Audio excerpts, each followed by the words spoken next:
Sir, मोगलांकडे अत्यंत धूर्त आणि कपटी अशी माणसं होती. त्यामध्ये आपली गद्दार सुद्धा त्यांना जाऊन भेटायची. तरी सुद्धा त्यांचा कायम पराभवच का व्हायचा? प्रशांतजी, अत्यंत उत्तम प्रश्नांची विचारणा झाली.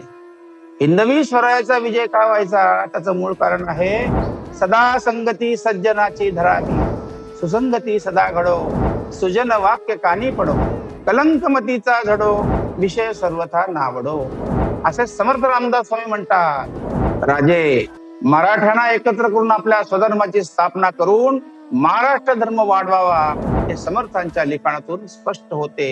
याचे मूळ कारण छत्रपती शिवाजी राजे हे शुद्ध सत्वगुणी, शुद्ध रजोगुणी आणि शुद्ध तमोगुणी होते.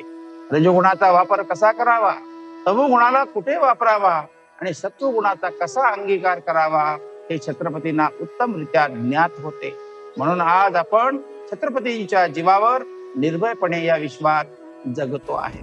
समर्थ रामदास स्वामींनी एका शब्दात छत्रपतींचा अधिकार मांडला आहे, तो म्हणजे निश्चयाचा महामेरू, बहुत जनांसी आधार.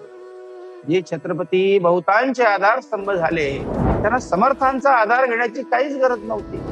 अहो, श्री समर्थांना महाराजांकडून प्रेरणा मिळाली किंवा महाराजांना श्री समर्थांकडून प्रेरणा मिळाली, ही दोन्ही विधाने अवास्तव्य आणि निरर्थक आहेत.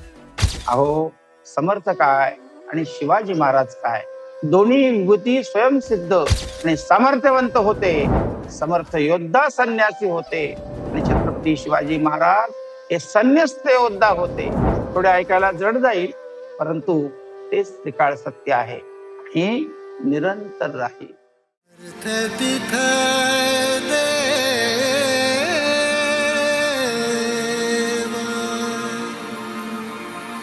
अर्थ तिथ दे